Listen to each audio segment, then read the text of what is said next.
Good morning, gentlemen. All right, welcome to Friday and another Blackbird workshop. Let's see here. I'm pretty sure I recognize all the names in the room here. Um, Actually, except one. Um, Sorry. Not quite sure on this one name here. Before I start answering questions, let me just ask and double check to see if there's anybody new in these workshops today or fairly new. And the question is, would you like to hear the workshop introduction? All right, so the workshop introduction is I'll explain what we do in these workshops and what is not done in these workshops. And then secondly, I'll explain how the recordings work. So if you ask a question, you'll know how soon you can watch the recording. And then lastly, I'll explain what custom indicators I can install into my machine in case you have a question, on some custom indicator there. So, all right. So if anybody would like to hear that workshop introduction, let me know, and I'll get that done first. Let's see, but what I have so far for today is I do have two emailed in questions here from Randy, and I don't see Randy yet, so okay, no problem. But yeah, so I guess maybe that's why Randy emailed them in. He couldn't make it today, so that and I have a third emailed in question from yesterday's workshop there. So all right, so let's see. So all right, yeah. So with that, I don't see any takers on the workshop introduction, so I'll just get started with the questions. So, let's see. All right, so I'm going to start off with yesterday's emailed in question. All right, so most of it was a Bloodhound question. And the Blackbird part here is to trail with an a trail using an ATR offset there, right? On the primary or secondary time frame. All right. So let's address this. So on as regarding the secondary time frame here, Blackbird is not a multi-time frame strategy.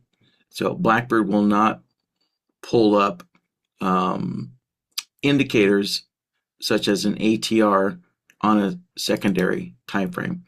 The indicator itself must do that. So if you want to use an ATR based stop loss where the ATR is running on some alternate time frame, your ATR must be capable of loading in that alternate time frame itself. All right, so Blackbird will not assign an alternate time frame to any indicator that you may want to use within Blackbird. All right, so yeah. All right, but as far as doing a trailing ATR, on the primary time frame, well, that is the easy part there. So let's open Blackbird, and we'll just create that real quick. All right, so let's just start with a market entry there, just so we can get our order set started. And then down here at the stop losses here, right? So with the new Blackbird, right, there's a lot of quick list items here to get you started. So let's just go with the ATR, right? Stop losses there. And you can see, right, there's a 2 ATR, and there's a couple of 3 ATRs and a couple of 4 ATRs there. So, right, and there's a fixed one and a trailing one. So, and yeah, then the others here are all trailing as well. So really just kind of pick the one that kind of looks closest to what you're looking for. So I'll just go with a 2 ATR trailing, and there you go, and you're done. Now, if you don't want 2 ATR, then we can just open up the stop loss, open up the settings here, and let's say you want 2.5 ATRs. So we can open up the initial placement like so. And then down here in the offset section, right, really an ATR is an offset, right? ATR is not providing the price, right? It's not providing instrument price. It's providing an offset value. So it's down here. But anyway, so down here in the long factor and short factor, that's where you modify your multipliers. So I could go something like 2.5, just put 2.5 in there, and there we go. So now the ATR has been modified to 2.5. So, and then close that window. And then, because this is a trailing one, we need to go to the trailing actions. And just give it a moment here. There we go. And then we can see under the action, it says move to last minus 2 ATRs. So we need to modify that 2x ATR. So it is now 2.5. All right, so we can see this menu here is essentially the same as the one on the options tab. So we have this offset section, and again, we can just put in there 2.5, not 25, but 2.5. There we go. And there we go. Now we just modified it to a 2.5 trailing ATR. So, so easy done, right? And of course, you know, you can go in there and you can modify all of these quick lists here. These are here just to kind of get you in the ballpark, and then you can go in, make your little tweaks, and then you're all set to go. So, all right. Okay. So, yeah, that does it for that question.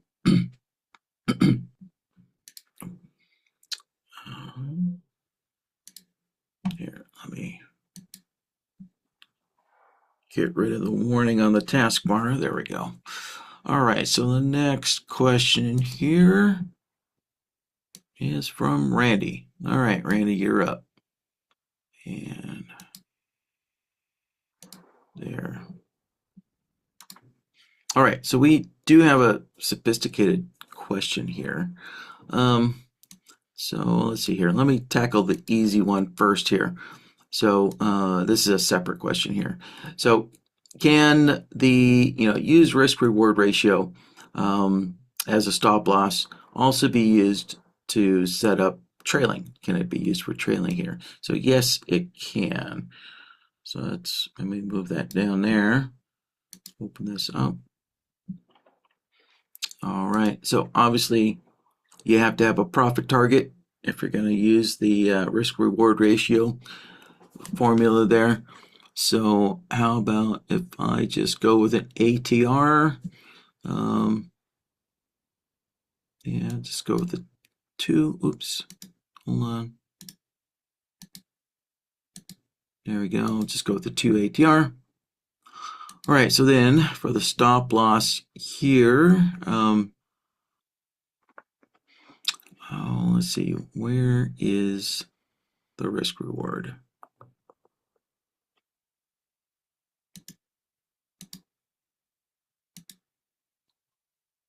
Let's see. Yeah, that's right. There isn't a quick list for the risk reward.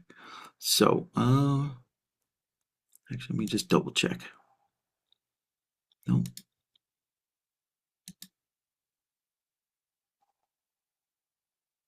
So, yeah, there is. Okay, so for the risk reward, let's just go to custom. There we go. And go over to the options tab. There we go. And then go into the initial, actually, sorry, just enable. So used to go into the initial placement for everything. There we go. Just enable the use risk reward ratio. Right, there we go. So I'll just leave it at 1x, call it good, right? So whatever the profit target calculates at, right? So that'll be then the risk reward will just be the same. It'll match it essentially, right? So 1 times, yeah, that it'll just match it. Now for the trailing part, let's go over to the trailing actions here and just set it to standard trailing there. All right. So, and that's it. That's all that you have for that. So if you want to incorporate like a break even into the risk reward, you can do that here. But we have to go to custom, right? And then we can make a break even. We can make a break even rule. But as far as trailing afterwards, the initial distance, right? That's calculated for this risk reward here. The initial distance that's calculated, that is not available within the trailing rules here. So we actually can't make a trailing rule based on whatever this stop loss initial distance is calculated at. So yeah, so probably sometime in the future we'll look into adding that. But for now, if you want to incorporate a break even, then you would have to go with some other offset distance here. So like in this case, since we're using a known profit target calculation, right, which is 2 ATRs, then we could just put in here, right, there's the ATR, and there we go. We could just say, all right, trail by 2 ATRs, right? Now, of course, that's no longer a true risk reward calculation anymore, but it gets you in the ballpark, right? It should be close enough. So, and then of course, set this to repeat indefinitely. And there we go. So, all right. All right, so that should take care of the trailing. A stop loss, yeah, using the risk reward ratio there. And so, and also just, oh, oops. Hold on, let me redo this here. So, I accidentally put the 2 ATR in the break-even rule there. So, sorry. Let's go and fix that here. So,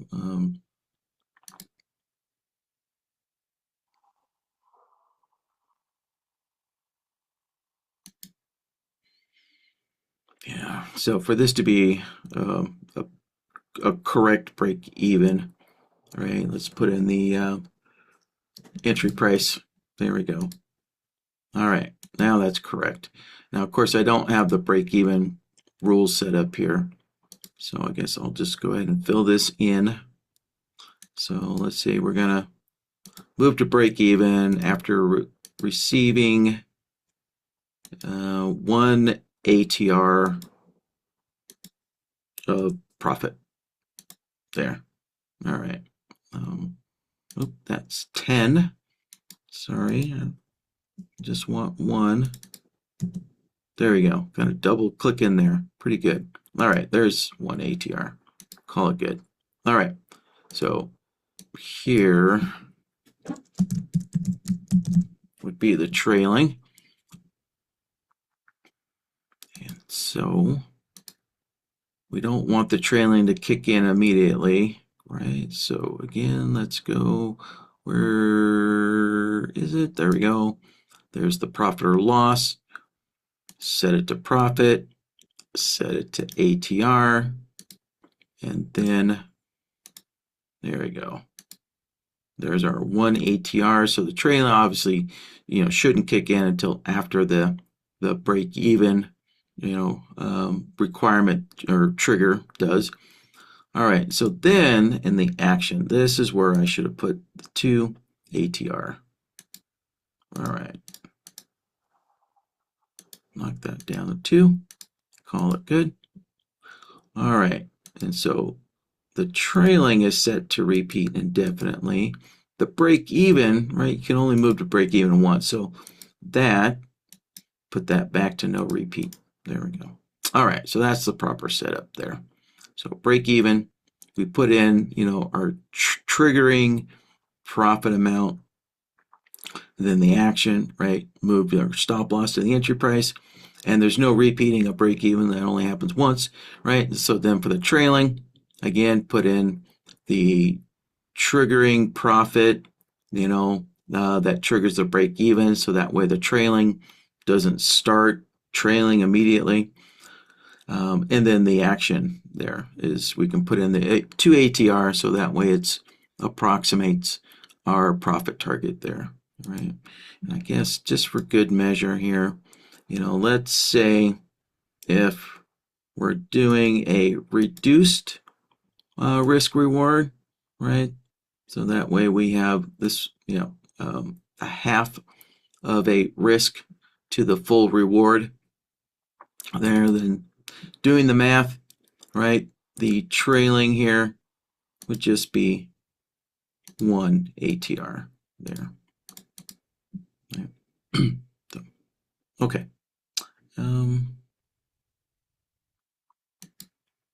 All right. I think that can.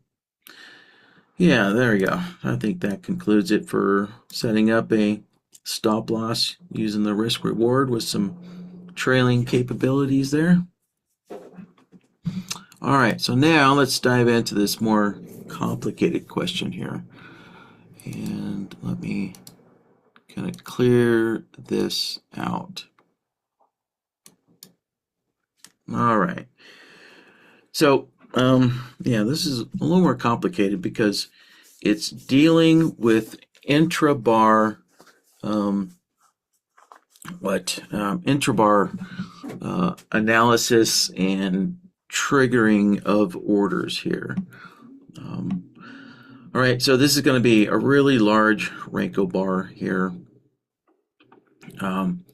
Just a market entry.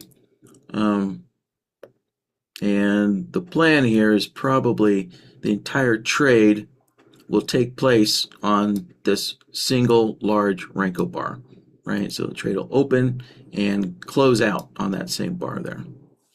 Right. Let's see here. So I guess, you know what? Let me set my chart up here. That way we have a visual aid here to look at. All right, so let me put this back on. I'll put it on the backtest Renko. And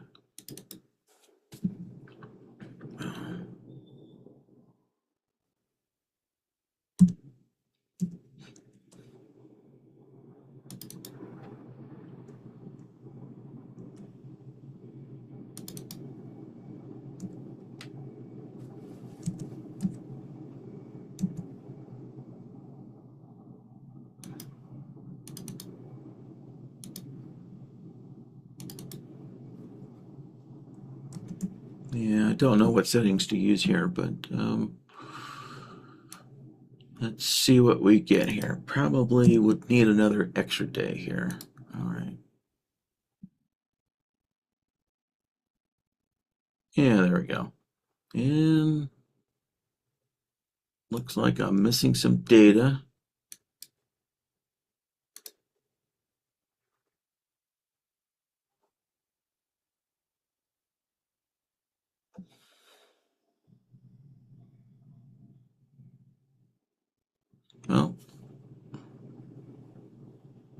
Oh, okay. Hold on. It's still loading.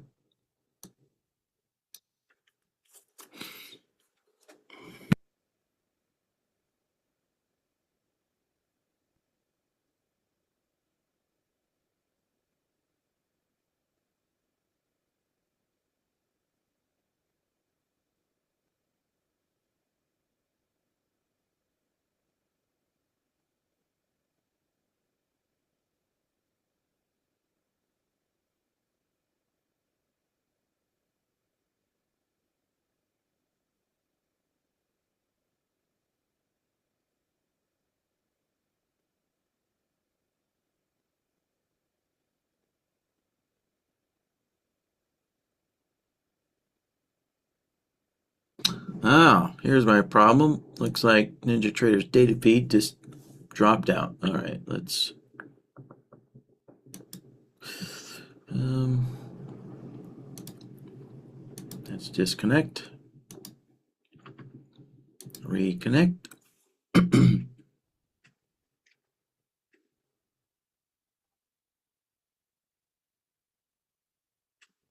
There we go.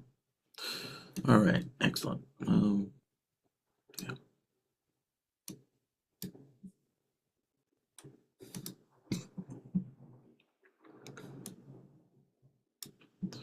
Okay, good. So looks like we have a nice bar here that we can work with.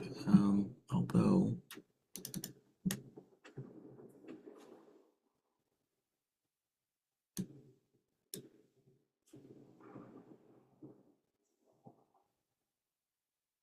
oh, there we go. Let me turn off the backtest mode. Uh, there we go. That's what I'm looking for. Okay, great. All right, let's get the strategy back up. There.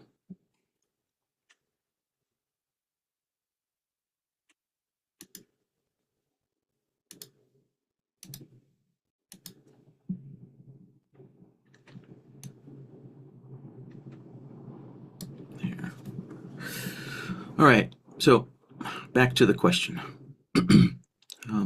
Yeah, so on these, super long Renko bars here, right? The entire trade is going to take place within a single bar there.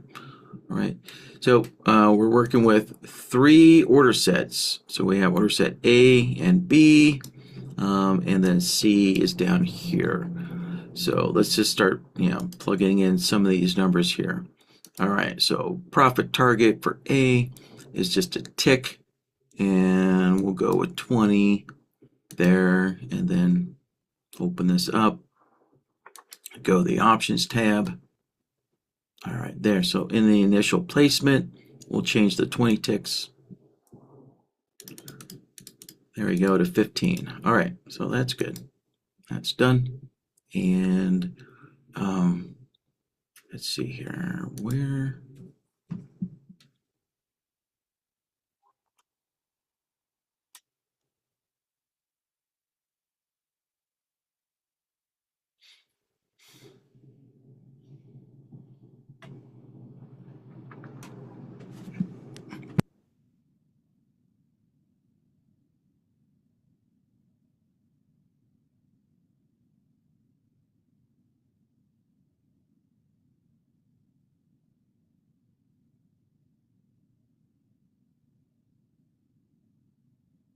Yeah, I was just double checking myself here. So yeah, there's no stop loss, which which is not necessary here because really, the question is about scaling in C, right? So order set C here. So let's go ahead and make that. Let's make all of these order sets here. There we go.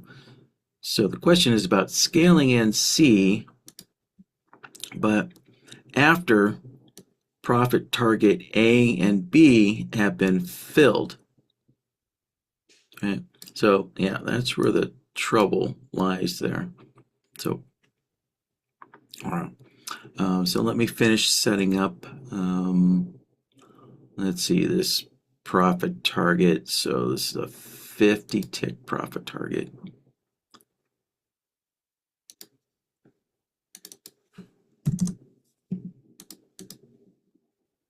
All right. And I'll leave C at 25 there. Yeah, because it doesn't really matter for this question here. Now I gotta figure out how to make all this math work out here. Yeah, so if we have a 50, then yeah, so it says it's a market entry. Although, mm, all right, so probably the entry signal, is triggering when the market gets down to the open price plus 10 ticks. All right, so that tells me I need my Renko bars, to be a little bit longer here. Um,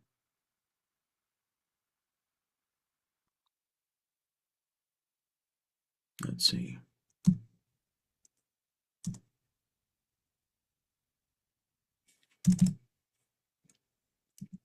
Yeah.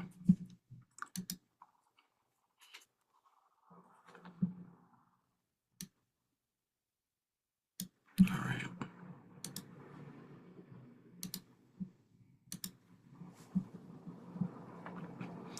Um, all right. So focusing on the actual question here, setting up C so that the entry is only placed when the profit target for A and B are filled. So I'm not sure exactly what this 3 ticks of movement is, but yeah.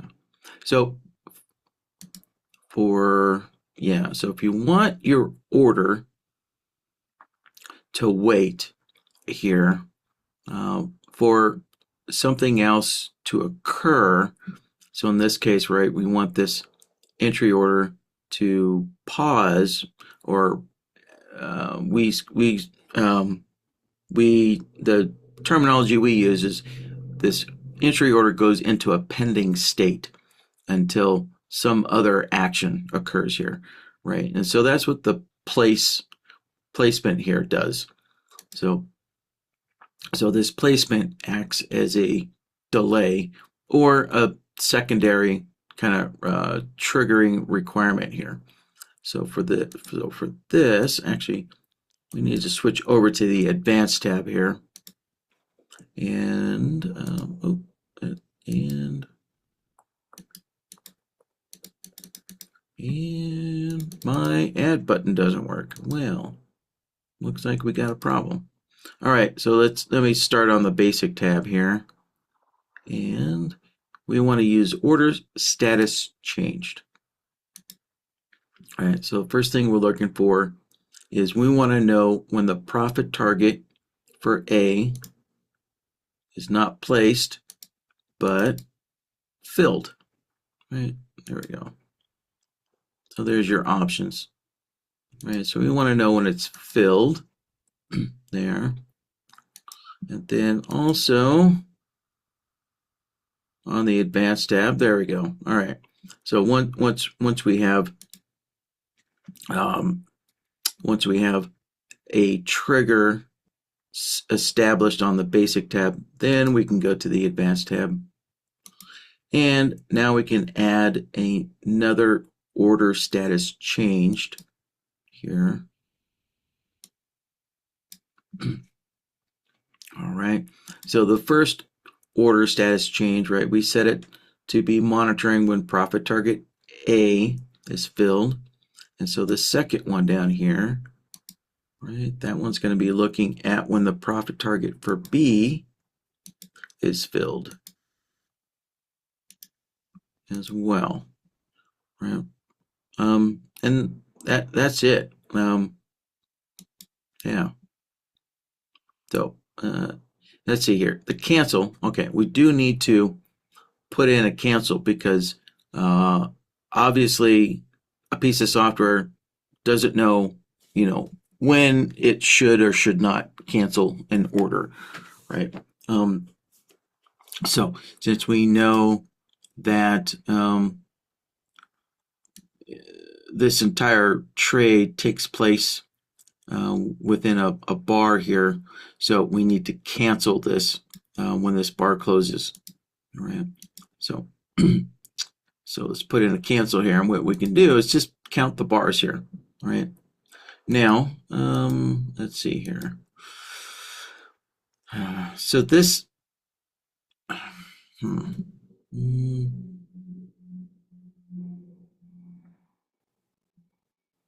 Yeah, so I'm pretty sure that the bars needs to be set to 2 because based on um, based on this entry here, this implies that the entry signal is not occurring on bar close, but that entry signal is occurring when price pulls down to the open price here. um, yeah, it's probably pulling down right to the open price of maybe the prior bar like that, and then once price pulls back, then um, then Bloodhound is generating that entry signal in real time. All right, so that means the calculate mode is on price change. Right, so that's the other component to this here.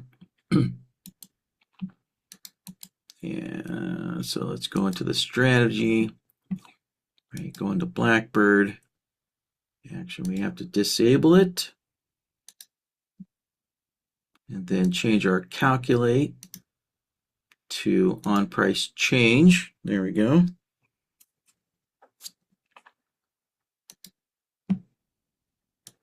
All right, re-enable it.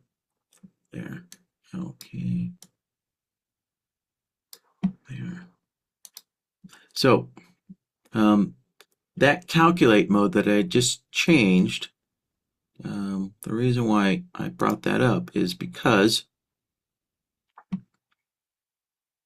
that affects your bar count, right?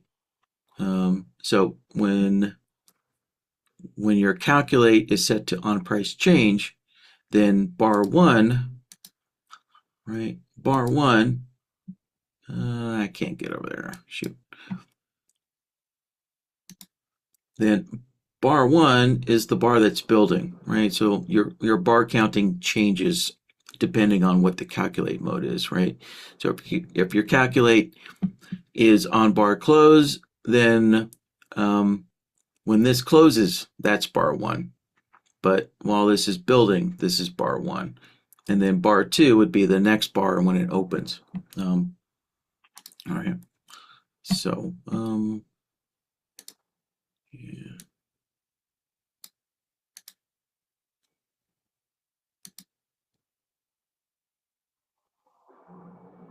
All right. Yeah, so back to this bar counting here. So I'm not 100% certain, but yeah, I believe we need our bar count to be 2 there. So yeah, and we'll test this out here in just a moment. And all right, yeah, so there you go. That's all we need for our cancellation there. All right, and let's see if there's any other elements I'm missing. Yeah, so again, I don't know exactly what this 3 ticks of movement means, but yeah.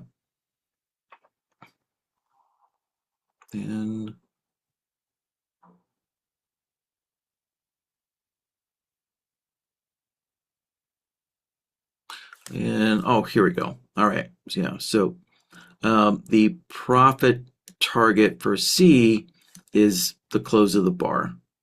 All right, yeah. So for that, what I would do, let's see here. Yeah, there's a couple of ways we can do that. So I think the better way to do that is to modify the initial placement, right? So yeah, this isn't just a simple, tick-based profit target.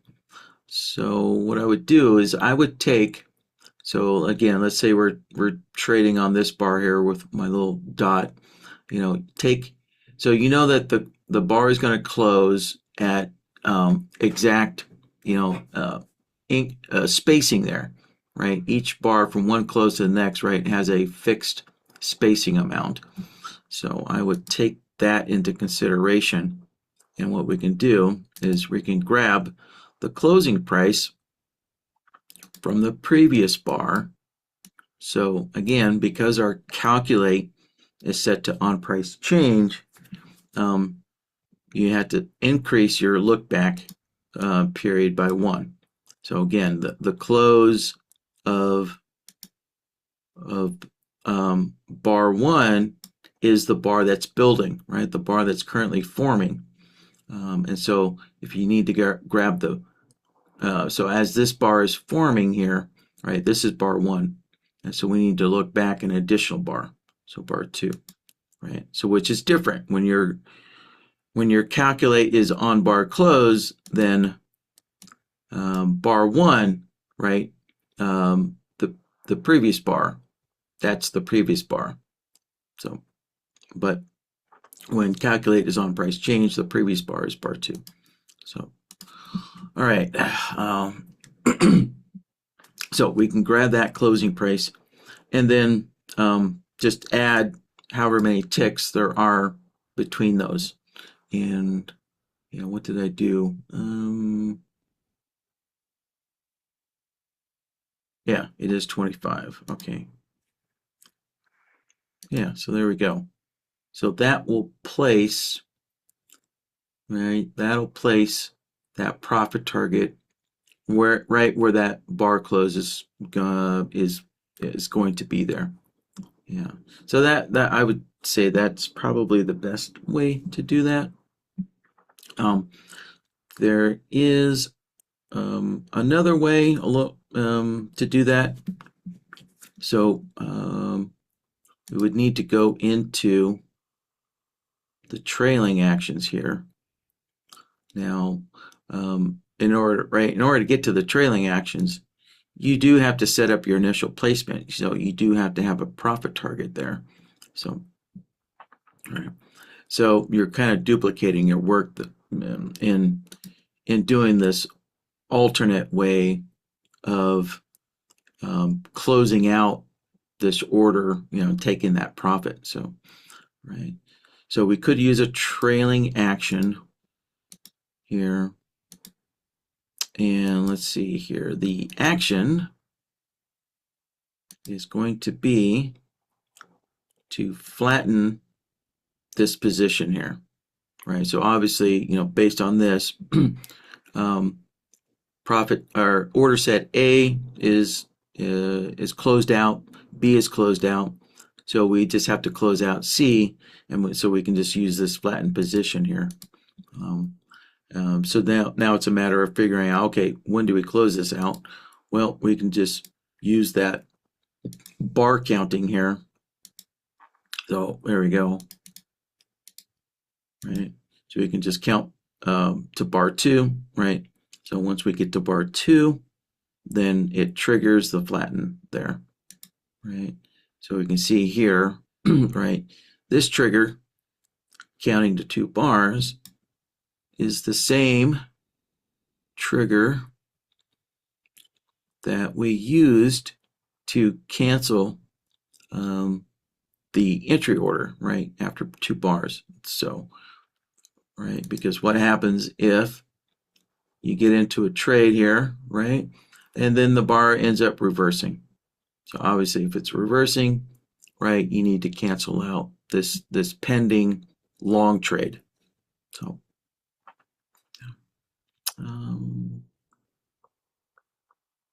let's see here. All right, I think that should do it. Yeah.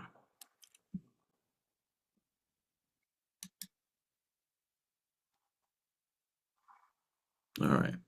I am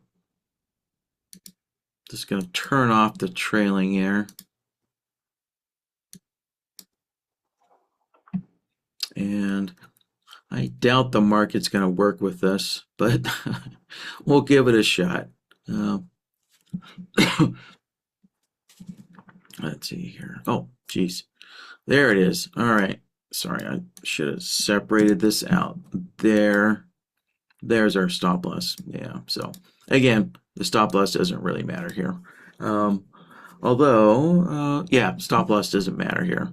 So this question is all about setting up the scale in rules here for order C. So,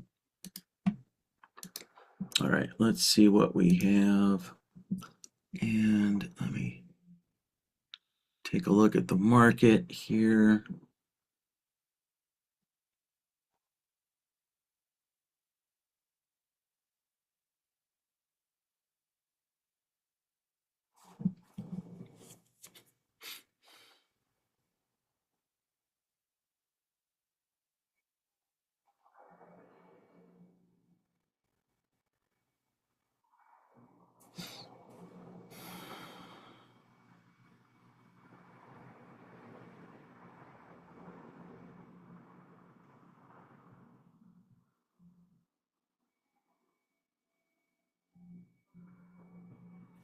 All right. Well, if the market can get down just a little bit more.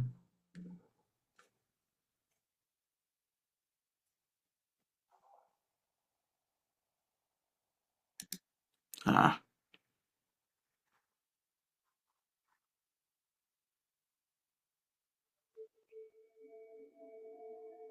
yeah, I think the problem is by the time the target for B gets hit, this bar might close. Oh, nope, there we go. All right, excellent. There we have it. Look at that. Target C sitting right up there where this bar is going to close.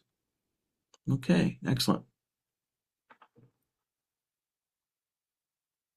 Now, what would be really amazing is if this bar reverses, and then we can see um, this order getting canceled.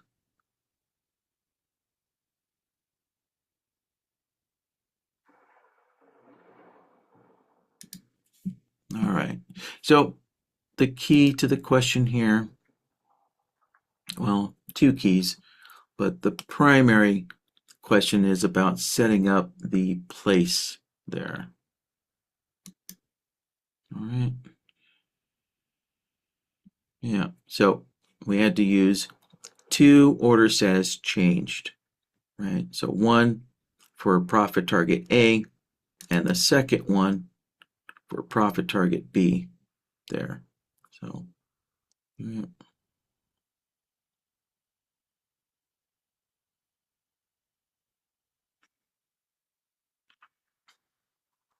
And, because this is intrabar, the mode here, just a little technical note here, right? It says all simultaneously. What that really means, simultaneously means on the same bar, right? Since this is all intrabar there, or this whole trade takes place on one bar, then that'll work. But normally, right, if this same system took place across multiple bars, then we need to put it in any order. So as long as both of these profit targets get filled, and they're gonna get filled on different bars, then we'd have to change our mode here. So yeah, and actually, yeah, we could use in sequence as well, but in any order or in sequence, either one of those. Because, yeah, so if the profit target A and B, if they got filled on different bars, then it's not happening simultaneously, right? It's happening across different bars. So this mode wouldn't work for, for this occurring on multiple bars. So, but it works in this case here. Yeah.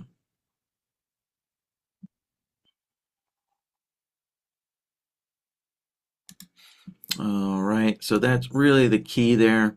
Also, don't forget to use the cancel after two bars there, right? And then as far as the closing the profit target out when that bar closes, I would say the better way to do that is to set your initial placement, calculate it out where that bar is going to close. So figure out what is your offset distance from one bar to the next bar close, and just put that in there. So, all right, and don't forget your look back period has to be set to 2 because the calculate, well, again, I'm assuming the calculate is set to on price change because of how the entry order, um, um, yeah, how the market entry, sorry, there we go, down here, how the market entry um, is written there.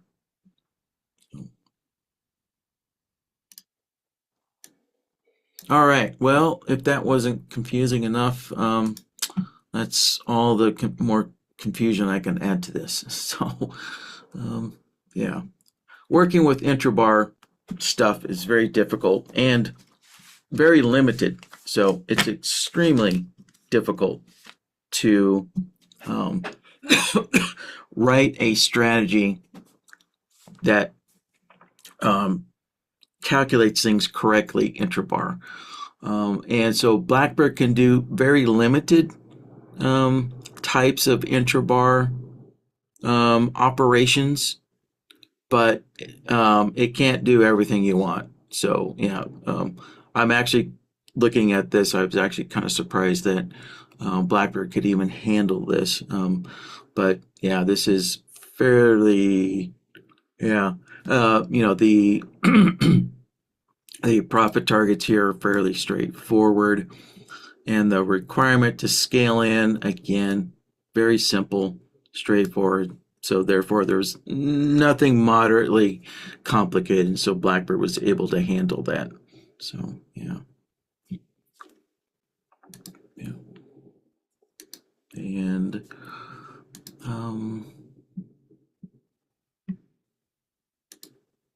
well, shoot, I missed I missed an opportunity here to get in. Um,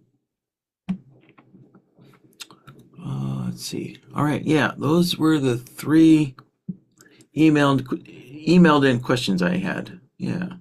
So, all right. Um,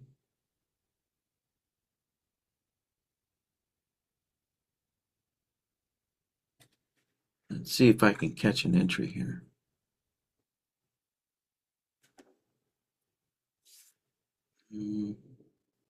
Yeah, there we go. All right. Yeah, well, let's just play out again here. Let's see. All right. Yeah, so those were 2 Randy's questions. So there you go, Randy. Um, all right. So Doug has a question here. Is it possible to add, I guess, your own custom setup to the quick list? So no. Now, that level of programming is a whole new what what's the right term? Um, I got it. It's on the tip of my tongue. Yeah. So what Doug is talking about here is, can you add your own custom menu item, to these quick lists here? And so no. That shoot, the word is on the tip of my tongue here.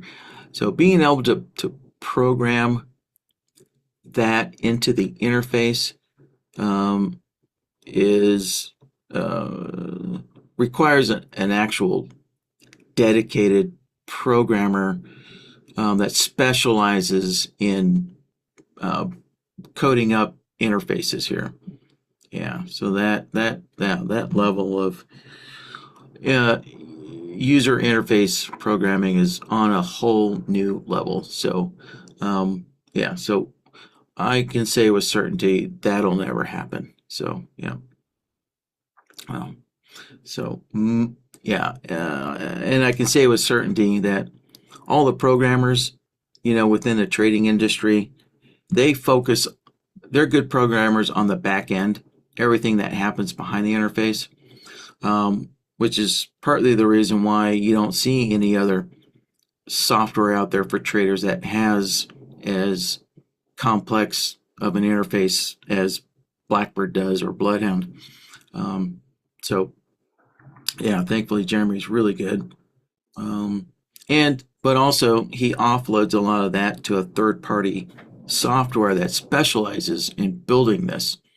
So he doesn't have to build it from scratch. These are all kind of predetermined, um, or partially built out scaffolding, for building this UI, from this third party software vendor. So, yeah. So, yeah, if somebody was to code this all from hand, from scratch, yeah, that would take somebody a whole year to do that. Yeah, so once you start building an interface where you can add and remove elements to a drop down menu and stuff, then it gets 10 times more complicated, unfortunately. Yeah. And so, um, yeah, so that's a whole different specialization, that's required for that, for doing that. So, yeah. You know. So, and that's kind of the reason why, when you look at this, there's so many different options. So hopefully one of these will get you close enough. So there. Alternatively, I'm assuming here, Doug, that you probably have like the same order set that you like to use over and over again. So what you could do is, you know, make an order set A, and if you use an order set B, set those up the way you like them, the way you're using them most commonly. Or if you have multiple ones, right, you can create, as many order sets here as you want, right? So you can set up like your most favorite top six or whatever, top five, top six, like so, right? Set them all up and then just save this, as a template file. You can save it and call it,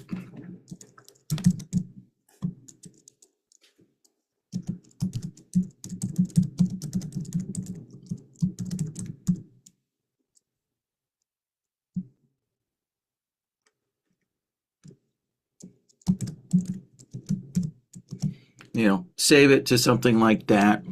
And then when you want to build something, build a new Blackbird, setup there, you just open this up to get you started there, open up that file, and then just delete, just go in and delete the order sets you don't want, right?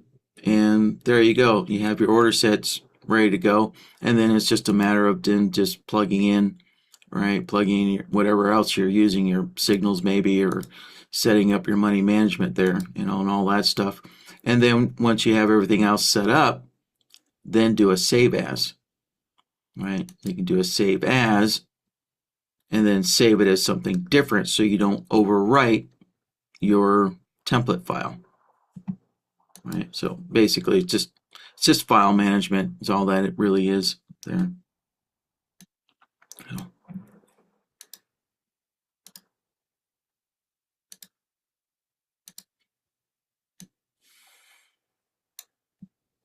So, um, all right, so we're done with that one.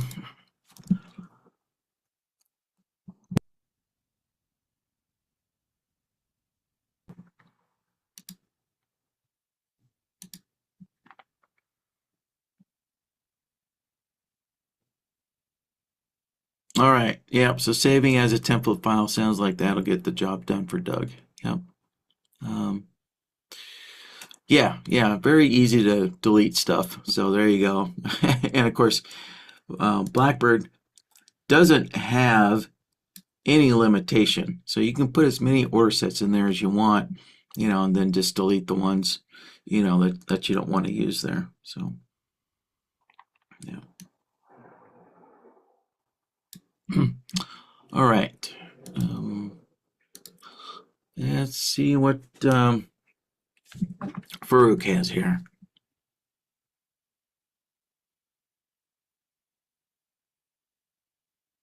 Yeah, Farouk, actually, I already answered that. So, I guess, well, yeah, since I don't have any more questions here. Yeah, I'll just cover that real quick. Again, normally once I've covered a question, I'll just ask you to watch the recording here, but I have a feeling today's going to be a slow workshop day, so I'll cover it again here.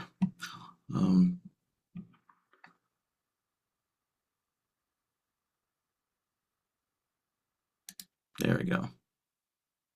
So, all right. So yeah, so just setting up trailing ATR on the primary or secondary time frame. So yeah, if you want an ATR that's going to calculate on a secondary time frame, you'll have to find a custom ATR that does that. All right, so Blackbird does not assign indicators to secondary timeframes. It's not the job of Blackbird to do that. So it's the job of the ATR, it's the job of the indicator to pull in secondary timeframes that you want things to be calculated on. All right.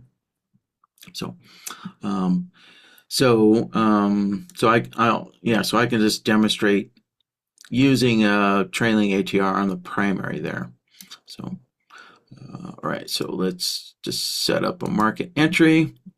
And then as far as the profit targets go, right, we have this ATR from the quick list here. Oh, sorry, stop loss. So on the stop losses, same thing, right? Here's our ATR stop losses. So we have a bunch of them, fixed one, and then all the rest are trailing here, right? So if you want to break even, there we go. We can just start with the 3 ATR with that break even there. So that'll get you started, and then after that, you can just go in and customize all the settings that you want. So we can go into the initial placement. Right, so if you don't want a 3 ATR, adjust that to whatever you want it to be. Right, so maybe you want 2 ATR. So there you go, make that adjustment. And then go into the trailing here. And then, right, the break even would need to be adjusted as well, possibly. Maybe not. So, maybe you want that break even after 1 ATR, right? So that's just a matter of going in, right, to the trigger, adjusting it from a 2 ATR to whatever you want for that break even, right? Same thing with the +1 or not. So that would be the action. Go into the action here, right? So the entry price, right, that's break even. And then here's that +1 or +2 or 0, whatever it is. So, go in and modify whatever the offset is from break even. And same thing with the trailing, right? So since I adjusted the initial placement to 2 ATRs, then, right, most people then want their trailing to match the initial placement. So we just need to go into the action and, right, adjust this, knock that down to, knock it up to 2 ATRs, right? So now the trailing is 2 ATRs. There we go. Right. And also, since this one does have a break even in it, make sure that both of these triggers match.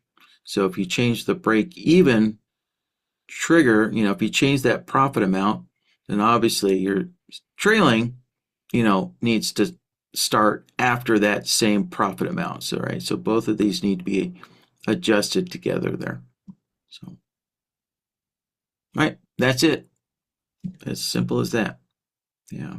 Now, again, if you want to use an ATR on a secondary time frame, then you'll have to find a custom ATR, which actually, I think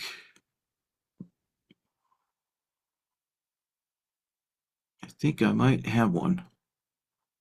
Yeah, I seem to recall somebody years ago found a custom ATR where you can set up um, a secondary time frame here. Problem is, I don't remember what it's called.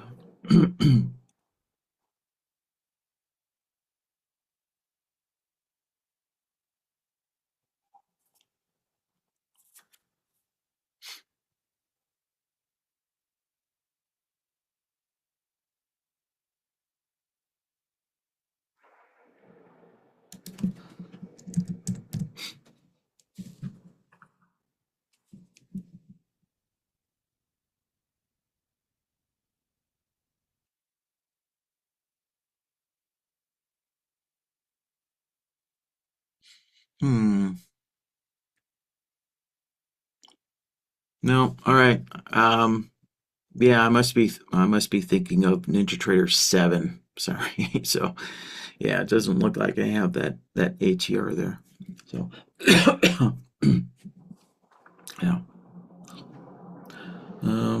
So yeah, I guess look around. Maybe somebody might have converted that NinjaTrader 7 custom ATR that where you could input a secondary time frame. Somebody might have converted that to NinjaTrader 8. So yeah, do yourself a little Google search and you might find it. So, but in any case, my point was, yeah, just load up that custom ATR there, and there you go. And now your ATR is calculating on a secondary time frame.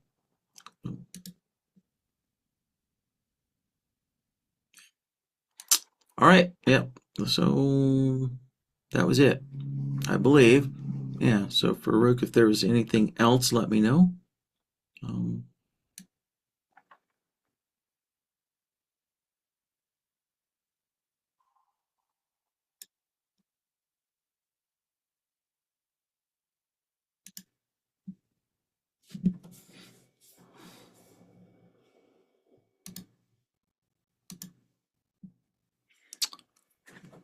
and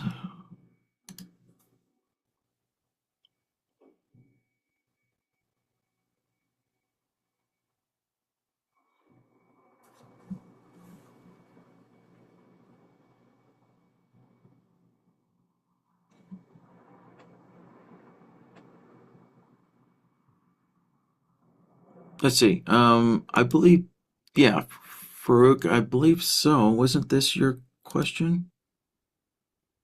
Um, yeah, was that your question yesterday?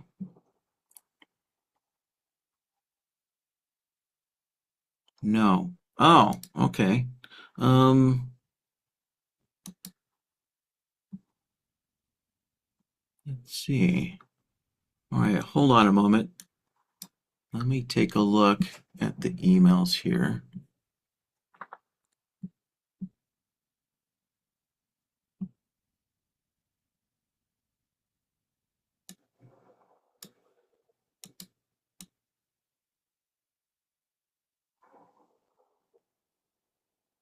Oh, I see. All right.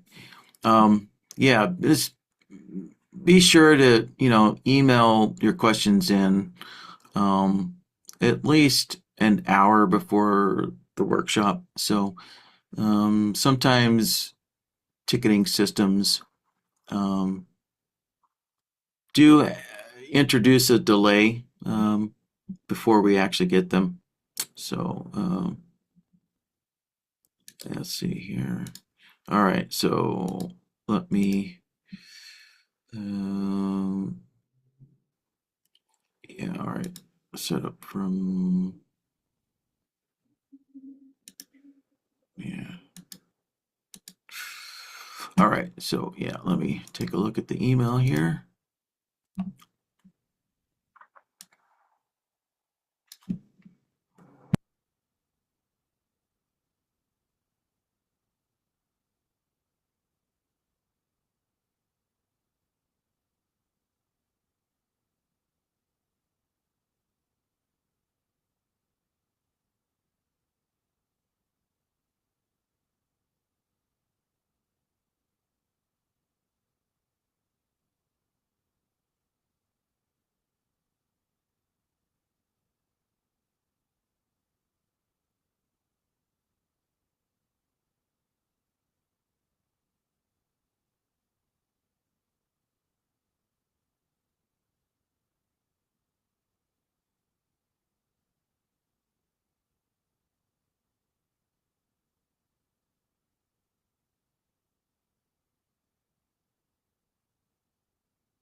right, I found it. It's way back in the original email. Okay.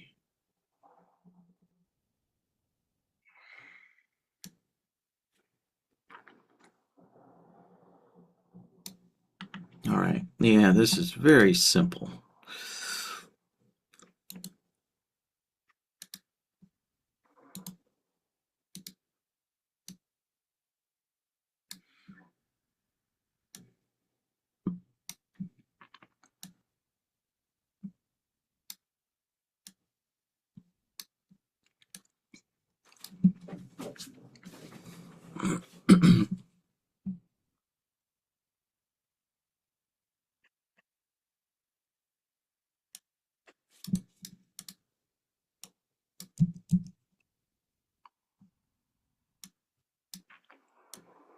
All right, so yeah, it's just about setting up a stop loss here.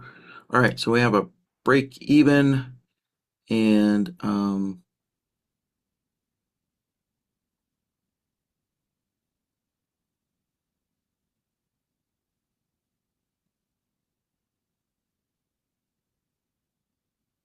right, so I take it this means a break even. Yeah, when target one's hit. Okay, and it's no target for the second order set. All right, but just trail 30 ticks. All right, yeah, easy peasy, as they say. Um, let's start from scratch. There, all right. Actually, yeah, let me just clear everything out. There we go. All right, so we'll just assume this is a market entry there. All right, so our first or our only target is 30 ticks. So from the profit target menu, drop down to ticks, and there's 30. And then we'll open this up. There you go. Go into the initial placement and knock that down to 30. There. All right, there's our 30 tick target there. And the stop loss, well, yeah, the stop loss for, let's see here. All right, so I'm assuming the stop loss is going to be 30 ticks as well. All right, so let's open up the stop loss, go to tick. All right, tick based stop losses there. And we have a 20 tick one that we can use there. That one is fixed, right? Because this stop loss is not going to trail. But again, we'll go into the initial placement and adjust that to what's actually wanted. And go down to negative 30. There we go. All right. So there, yeah, there's our target and stop loss. So now let's go and let's see. So the second order set doesn't have a target and it has a trailing stop loss. I'm debating if it's even worth copying it, but I'll just copy for good measure. And then we can go in and delete the target, obviously. And actually, I'm gonna delete the stop loss. So I shouldn't have even copied it. I should just started with a new order set here. So I'm gonna go into the stop loss, and so we have tick based here, and we can go with this 30 tick trailing with a break even here. All right. Yeah, so that gets us really close to what you want. Right, select that. There we go. So our initial placement's already set up. There you go, 30 ticks. So now we just need to go into the trailing and set this up so that the break even, that's going to be a +2. All right, so we can go in there, tweak the name, and then the trigger is going to be profit target A. All right. The trigger, right now you can see, right, this is just a simple break even at 30 ticks of profit. So we're going to go into the trigger and modify this. So let's turn off the 30 ticks of profit there. And we're going to change the trigger from interval to order status changed right there. There. So now we need to select the order that's going to trigger that break even, right? So it's going to be this profit target A there. And then, what are we looking for? We're looking for it to be filled. So there we go. There's profit target A. When that's filled, right, that's our trigger to then move our stop loss to break even here. Now, we modified the name to be +2, but the movement here is still 1 tick. So we need to adjust our movement settings here. So let's open up the menu, right, and then increase that to 2. There we go. And then when we close this out, there we go. Now we can say, there we go, move to the entry price +2 ticks. All right. And then for the trailing, right, obviously the trailing, that should activate after the break even activates, or at the same time the break even activates there, right? So our triggers need to match up here.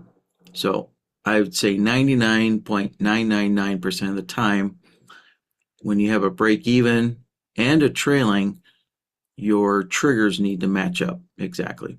So let's go into the trigger here for the trailing. And again, we'll turn off that interval and then switch it over to order status changed, and then go in and select our profit target. That's going to trigger it, and then set the mode here to filled, and there we go. All right. Just a little side note, let's say like if you're trading 10 contracts here for A instead of just one, you're trading 10 contracts, then you might set it to any filled, right? Because you never know, maybe only 9 of your 10 contracts get filled there. And I would imagine most traders would still want to move their stop loss to break even if any of their profit target contracts are filled there. So yeah. So if you're only trading one contract, then probably all filled. Yeah, obviously fine, doesn't make a difference. But if you're trading a lot of contracts, and there's a chance that not all of them get filled, well, then you might want to use any. So, all right, and that's it. So the action for the trailing, right? That doesn't change there. So that's already set up there for us. So that was it. Yeah. So to summarize, the quick list, we had a quick list for 30 ticks, so we didn't have to change. So no modification here to the initial placement, no change. But then in the trailing actions, we did have to change the triggers so that the triggers are triggering on profit target A. And then we also modified the break even to be +2. So the action here, right, is break even +2, right? So those were the 3 changes that we made. And that was it. Yeah.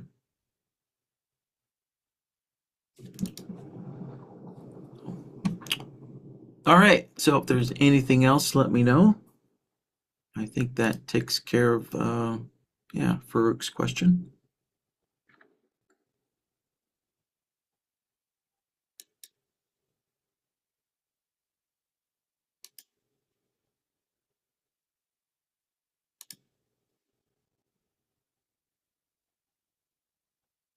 And let's see here. Yeah, all right. Yeah, I was just thinking about that. So, yeah, so I guess let me do this 100%. So, it's kind of assuming most people knew how to pull in their Bloodhound signals. So, so up here in the signals, we'll select Bloodhound there. Open up the menu. And I'll stretch this open a little bit more here. There we go.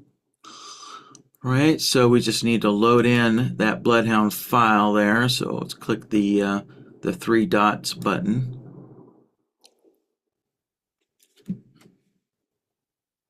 There we go. All right, so you got to load in whatever the Bloodhound file name is. Now, of course, if you're getting a copy of these workshops here, and if you're only interested in one of the systems, then it makes sense. You should rename this and also delete all of those other systems out of there. All right. So you want to keep your Bloodhound files lean and clean, right? So that way you're not having your computer, your CPU, do unnecessary calculations, right? Anyways, and so we just select. Let's see, which one was it?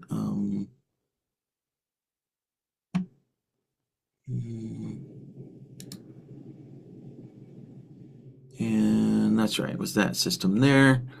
So combined, there we go. So the combined on price change and on bar close system. Yeah, that was the one that had both systems in there. There. All right, and that does it. Also, as explained in Bloodhound, right, that your Bloodhound system required the calculate, and actually, I already have, because of a prior question, we can see here that actually I already have Blackbird set to on price change there. But yeah, so just a reminder that if you create a Bloodhound system, if you create a Bloodhound system that runs using on each tick or on price change, well, your strategy has to match what Bloodhound needs, right? So yeah, keep that in mind. So as of yet, NinjaTrader does not allow you to mix and match calculate modes. So, and cancel. There. All right. So, let's see.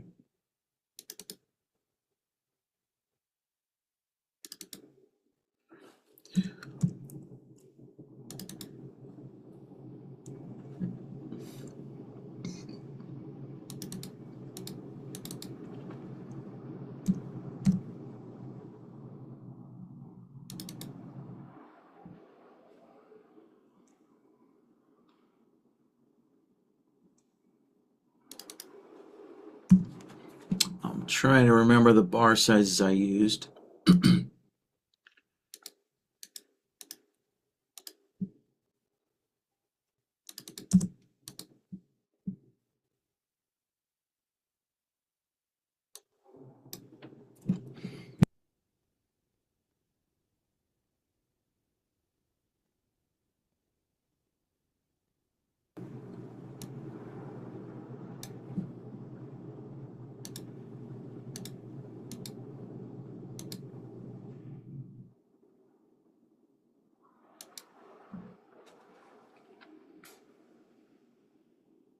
And all right, there we go. There's our little wick pullback signal.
one thing to note here, if you didn't catch it, right, let me stop that, right, this bar actually generated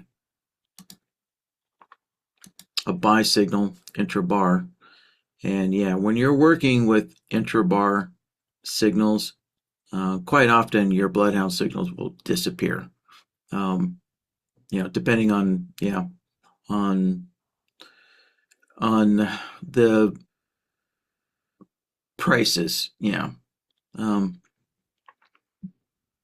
and going back here, let's see, where was it? Way back here. Let's see here. Yeah, that one's stuck. Although that could be the EMA's crossing. Yeah. So that one's stuck. But let's see. Yeah, that one. Yeah, we don't see that signal.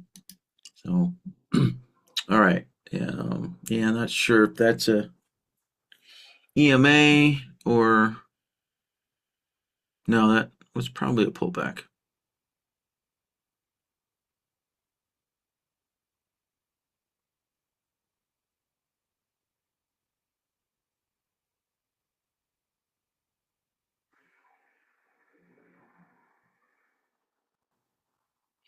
In any case, there you go. Those Renko bars are crazy. So, uh,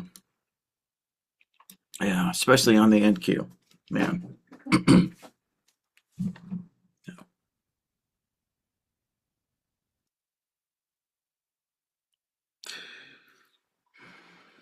Let's see. All right, let me clean up the Q&A window here. Yes, those Renko bars can be very fast. Yeah, let's see. Yeah, my bars only have a 4-tick offset from each other. Yeah, so 1 point on the NQ is nothing. Um, so, um, all right. Well, gentlemen, yeah, if there's any follow-ups on this question, or if you just have a totally new question, let me know. Let's see, where are we at? Well, all right, we're at the 1.5 hour mark. Not too bad for Blackbird. So I will hang around for um, until about what 35 minutes after the hour.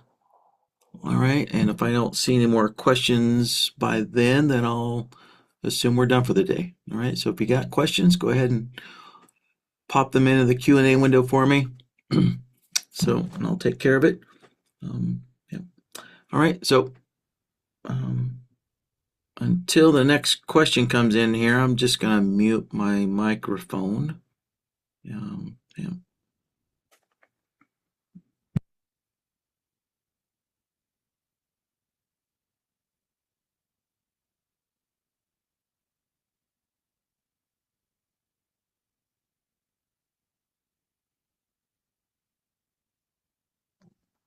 All right, yeah, here we go. So Farouk is asking, how do we set up a third-party Blackbird to use a third-party indicator? So what is this indicator being used for in Blackbird? Let's kind of narrow that down.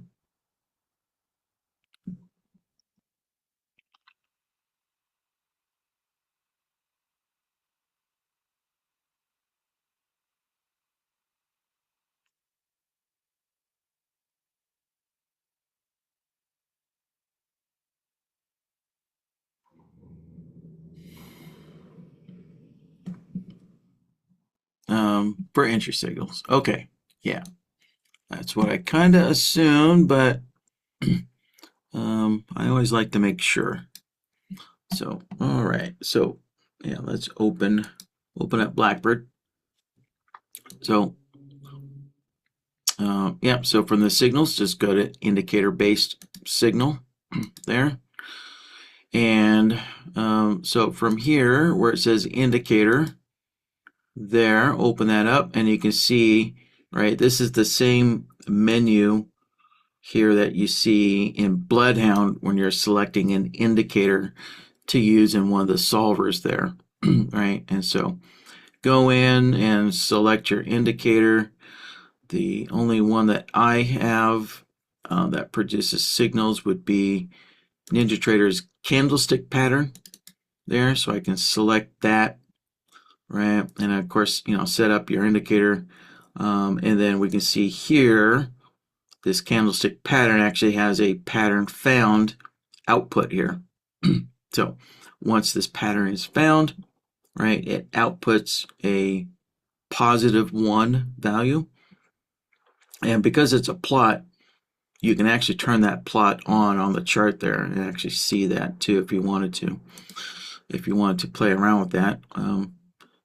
Right, so there you go. You just set up or load up your indicator exactly the same way you would do with Bloodhound. And there's a possibility that this third-party indicator might have one output for long signals and it might have a second output for shorts. So make sure you select the long and short signals, accordingly to the correct outputs there of that indicator, whatever that might be. So, all right, yeah, and there we go. Click off. There's your indicator, and then the next part is set this up accordingly. The defaults here match the majority of what programmers do. So if a programmer does create an indicator with signal outputs, then usually the output is going to be greater than 0, right? So a +1, a +2, +3, right? That's typical for longs. And then typically for shorts, it'll output a negative value, right? So that'll be less than 0. But again, you need to go to whoever made this indicator and verify, are short signals negative numbers, or maybe they're positive numbers. From what I've heard, sometimes programmers will output a short signal as a positive number. So then obviously you just need to change the mode, or maybe that indicator outputs different levels of signals. So you might want to use =2 and say, all right, I only want to trade, signal number 3 and signal -3. Again, it all depends on how that programmer, built that indicator as to, what value you're looking for there, right? So, yeah. So you can think of this as similar to the threshold solver in Bloodhound, right? The threshold solver, right, uses less than symbol, it has an equal symbol, and it has a greater than symbol. So if you can get the threshold solver in Bloodhound to read that indicator and read the exact out signals that you want, then you would just set up this menu the same to match that threshold solver there, right? So there would be no need to plug that indicator into Bloodhound and then Bloodhound into Blackbird, right? So yeah, if you can read that third-party indicator in a threshold solver in Bloodhound, then just plug it directly into Blackbird this way here. So.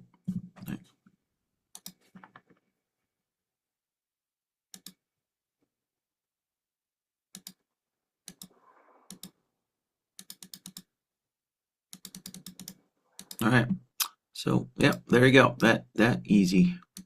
So just delete that. Cool. All right. Well, there was another question. So.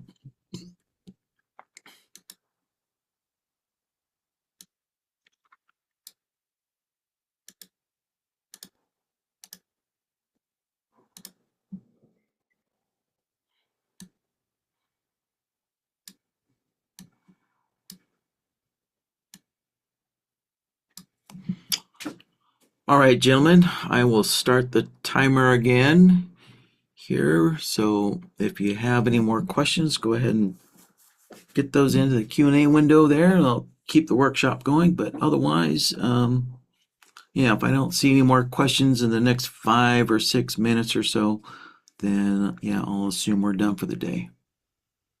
All right, so once again, I'm just gonna mute my microphone while I'm waiting on the next question.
It looks like Doug has a question here, some clarification.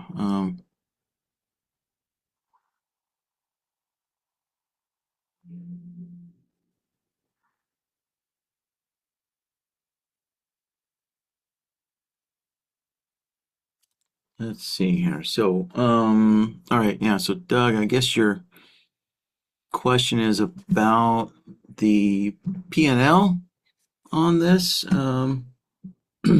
And yeah, shoot, sorry, I did reset it. So yeah, I would assume it did have that massive loss there. So, because yeah, I'm on the full-sized contract there. Yeah. So there. And hold on, let me get this up and running again. Um, there.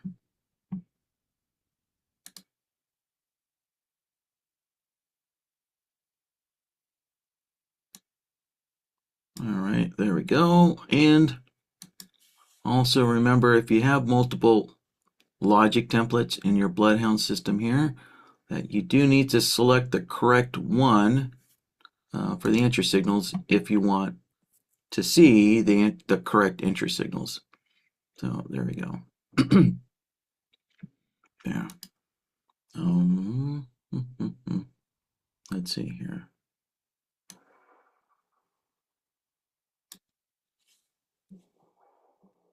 Um, yeah, let's see here. So realized, yeah, so it's down 15, break even, basically. Um, there we go. Down a little bit more. And now it's up. So, yeah. Yeah, the numbers, yeah. So when I changed the Ranko bars here because yeah, I noticed that we weren't seeing these signals on the pullback bars, and that's because the the bar length of the body of the Ranko bar was too long there. Yeah, and I remembered um, after I set this all up, yeah, I kind of remembered there's a solver within the system here that compares the open to the wick there. Um, and so, yeah, so why is Blackbird just closing out? Anyways, so yeah, there's a solver in the Bloodhound system that compares the open to the wick for triggering those wick entry signals there. And hmm,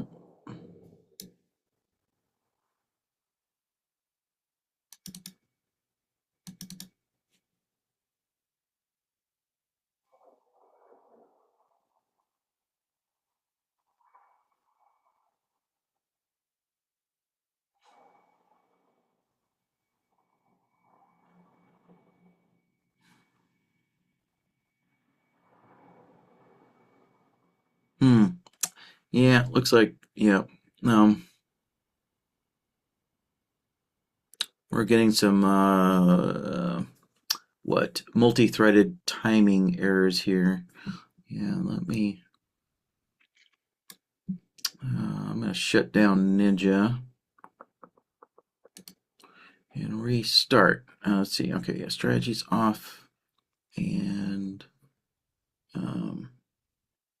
all right. Yeah, shut this down. Restart it.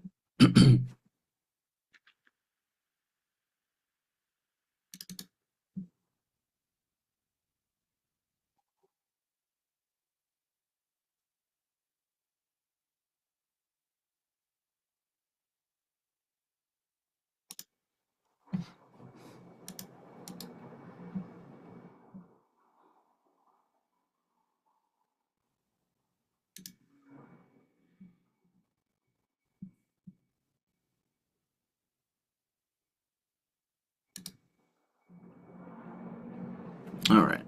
Ninja should be up in a moment.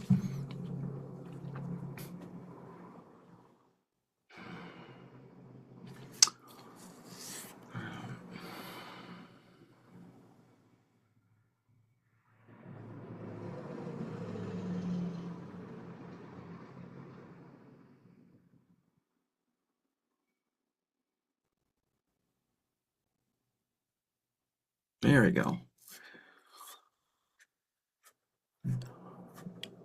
You know, since I switched over my host machine to Windows 11, I've noticed my VMwares here are running really sluggish. And actually, my Windows 11 is running sluggish. So that's kind of been part of my problem within the last month here. It's just, yeah, having a sluggish computer after upgrading to Windows 11. Let's see here. All right, let's get this connected. All right, get that enabled.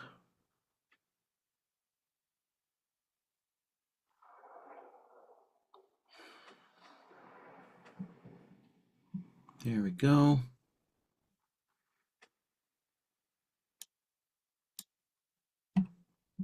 Oh, and I lost the settings.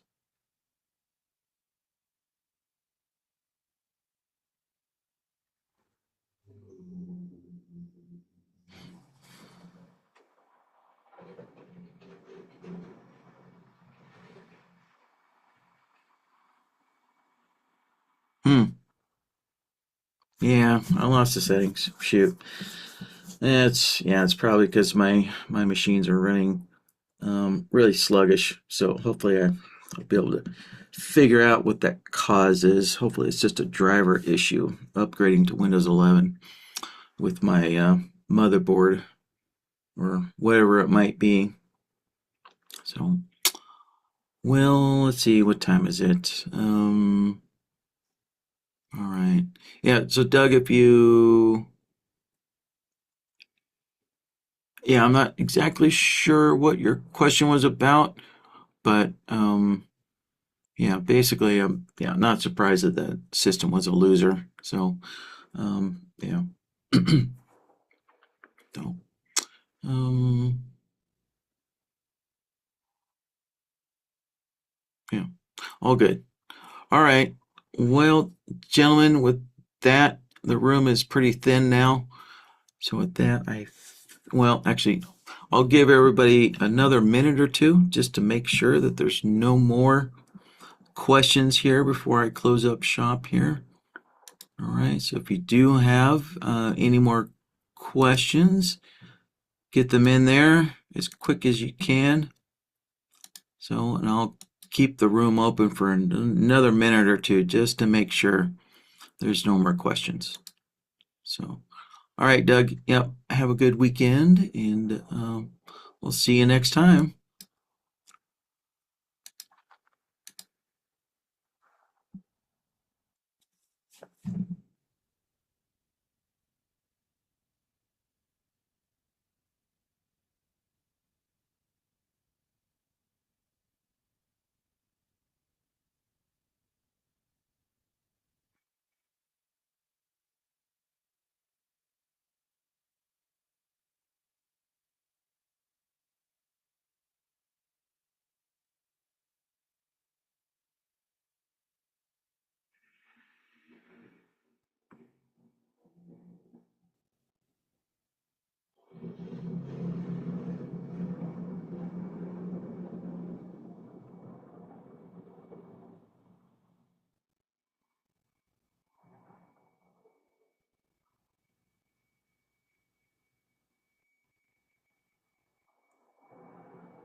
Well, now I see, yeah, there's only